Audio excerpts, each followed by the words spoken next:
안녕하세요. JD 부자연구소의 소장 조동입니다. 오늘은 나스닥 2.6% 하락, 바닥은 언제인가? 라는 주제로 말씀드리도록 하겠습니다. 2022년 1월 19일 수요일 시황입니다.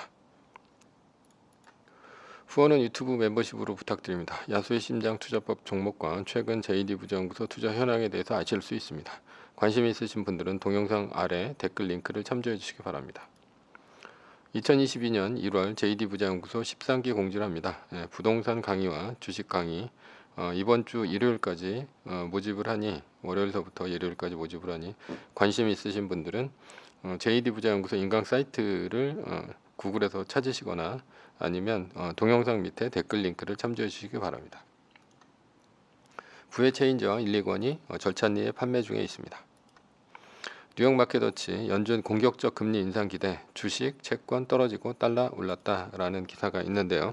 어제는 나스닥이 2.6%, S&P 500 지수는 1.84%, 다우존스 지수는 1.51%, 3대 지수 모두 하락으로 마감했습니다. 메인 이슈입니다. 나스닥은 2.6% 하락, 바닥은 언제인가? 나스닥은 무려 2.6%나 하락했습니다. 나스닥은 전고점 대비 8.56% 하락했습니다. 10% 이상 하락하면 조정장으로 봅니다. 약 1.5% 하락하면 나스닥은 조정장으로 들어갑니다. 나스닥은 이미 200일 이동평균선 아래로 하락했습니다. S&P 500과 다우존스 지수에 비해 기술주가 많은 나스닥이 더 많이 떨어졌습니다. 어제 나스닥의 하락 원인은 무엇인가? 미국의 10년물 국채금리의 상승 때문입니다. 어제 12시 30분쯤 1.8%를 돌파하며 2020년 코로나 금리를 넘어섰습니다. 코로나 당시 금리를 넘어섰죠. 그러자 나스닥 선물이 1% 이상 하락하기 시작했고 결국 2.6% 하락으로 마무리되었습니다.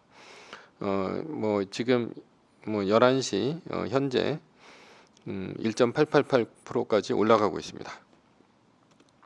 10년물 국채금리의 상승 이유는 무엇인가? 연준의 3월 금리 인상이 확실히 인식되었고 올해 최소 4번의 금리 인상이 있을 예정이기 때문입니다. 게다가 연준의 강력한 인플레이션 억제책으로 3월 금리 인상 시 0.25%가 아닌 0.5% 0.5%포인트 올리는 확률을 적극 반영하기 시작했습니다. 그리고 시장에서는 7월 대차 대조표 축소도 예견하고 있습니다. 지금 현 상황은 금리를 올릴 상황인가 라는 것이죠. 아직 오미크론 변이로 인해 공급망 해소도 안 되었고 여행 항공 등의 수요도 개선되지 않았는데 금리를 올리면 스태그플레이션으로 가는 것 아닌가 하는 우려가 있습니다. 맞습니다. 경기는 안 좋은데 물가가 오르는 현상이 바로 이제 스태그플레이션인데요. 그런데도 불구하고 연준이 금리를 올리려는 이유는 그만큼 상황이 최악이기 때문이 아닌가 이렇게 생각됩니다. 즉 지금 금리를 올리지 않으면 나중에는 상황이 더 악화되어서 다시는 금리를 잡을 기회가 없어지기 때문은 아닐까 하는 우려 때문입니다. 다음 주 연준 FOMC 회의에서 3월 금리 인상을 확정 지을 것으로 보입니다. 꿈을 먹고 사는 기술주들은 현재 박살이 나고 있습니다. 루시드 리비아는 어제 7%, 8% 떨어졌고요. 애플도 1.89% 떨어졌고 마이크로소프트는 2.43%, 메타는 4.14%, 테슬라는 1.82% 떨어졌습니다. 결론입니다. 바닥은 언제인가? 바닥은 나쁜 뉴스가 나왔는데도 불구하고 주가가 상승하면 그때가 바닥입니다. 서브 이슈입니다. 내 자신을 알라. 소크라테스가 한 말이죠. 굉장히 유명한 말입니다. 이것의 진짜 의미는 자신이 알고 있는 것과 모르고 있는 것을 알아야 자신이 진짜 좋아하는 욕망을 찾을 수 있다는 뜻입니다. 좀 어렵죠? 예를 들어서 벨기에 초콜릿을 먹어봤는데 정말 맛있었다면 벨기에 초콜릿을 볼 때마다 벨기에 초콜릿을 욕망할 것입니다. 즉 알아야 이 벨기에 초콜릿이 굉장히 맛있다는 것을 욕망할 수 있다는 뜻입니다. 모르면 욕망할 수가 없다는 뜻이죠. 그래서 고기도 먹어본 사람이 맛을 안다라는 얘기가 있습니다. 고기를 먹어본 적이 없는데 어떻게 고기를 먹고 싶겠습니까?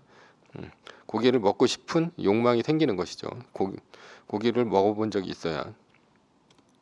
소크라테스는 그리스 사람들을 쫓아다니며 아는 것과 모르는 것을 질문해 봤지만 모르는 것을 모른다고 한 사람은 없었습니다. 오히려 모르는 것을 안다고 했습니다. 이러면 어떤 문제가 생기냐? 철학의 영어 명칭은 필로소피입니다. 고대 그리스의 필레인과 이게 사랑한다는 의미고 소피아의 지혜 이게 합성어로 하면 직역하면 지혜를 사랑한다 이런 뜻입니다. 그러면 지혜를 살아가려면 어떻게 해야 되냐? 자신이 모르는 것을 인정해야 비로소 모르는 것이 무엇인지 알게 됩니다.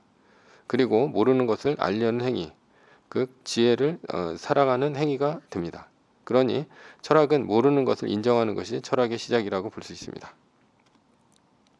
학교 다닐 때 왜 공부를 못했냐? 자신이 모르는 것을 알 때까지 공부를 해야 100점을 맞을 수가 있는데 모르는 것을 안다고 생각하니까 대충 보는 것이고요. 결국은 시험 성적이 개판 나오는 것 아니겠습니까? 그래서 시험 전에는 아는지 모르는지를 꼭 확인해 봐야 합니다. 그 과정을 꼭 확인해 봐야 한다는 얘기죠. 예를 들어서 백지에 A4지를 꺼내놓고 자신의 외운 내용을 A4지에 써서 모르는 내용이 있는지 없는지를 확인해 봐야 합니다. 그리고 모르는 내용이 있다면 동그라미를 쳐놓는 것이죠. 그리고 교과서나 참고서로 확인을 하고 다시 백지에 A4지를 꺼내서 외운 내용을 다시 써서 외운 내용을 확실하게 모두 다 썼을 때 그것이 이제 아는 것입니다. 그래서 그때 한 챕터가 끝나는 것입니다. 그러나 이렇게 공부하는 애는 거의 본 적이 없습니다. 고등학교 3학년 내내 올 1등급을 찍은 애들이 이렇게 공부합니다. 주식을 하다 보면 자신을 알게 됩니다. 어느 때 알게 됩니까? 위기일 때 알게 됩니다. 만약 전 재산을 주식에 몰빵치고 존버를 택한 사람이 있다고 칩시다. 그런데 주가가 1% 떨어졌는데도 불구하고 포트폴리오가 걱정이 되어서 변동성 때문에 잠이 들 수 없다면 그 사람은 몸에 맞지 않는 전략을 짠 사람입니다. 이런 사람은 변동성을 견딜 수가 없으니 포트폴리오 전략을 다시 짜든지 아니면 주식보다는 부동산을 하는 편이 맞습니다. 반대로 자신의 포트폴리오가 전재산을 몰빵 쳤는데도 불구하고 10% 손실이 났는데 전혀 걱정이 안 되고 평안하다면 이 사람은 존버가 자신에게 맞는 것입니다. 그러나 대부분은 전재산을 몰빵 쳤는데 떨어질 때 밤에 잠이 잘 온다 이런 사람들은 거의 없습니다. 한마디로 상황이 여유를 만드는 것입니다. 마이너스 3% 매뉴얼을 따른다면 포모는 있어도 죽을 것 같은 공포는 없습니다. 아마도 마이너스 3%가 뜨고 비율대로 팔고 떨어질 때마다 말뚝을 박으면 어떤 생각이 들까라는 것이죠. 주가가 갑자기 올랐을 때 배가 아프긴 하지만 절대 망하는 공포는 없을 것입니다. 나스닥 일간지수 마이너스 3%가 떴을 때 존버와 매뉴얼을 각각 해보고 자신을 시험해 보시기 바랍니다. 존버를 택했는데 떨어질 때 전 재산을 잃을 것 같아 잠이 오지 않는다면 앞으로 매뉴얼을 따르면 됩니다. 매뉴얼을 택했는데 주가가 올라서 배가 너무 아프다면 매뉴얼을 따르지 말고 앞으로 존버를 택하면 됩니다.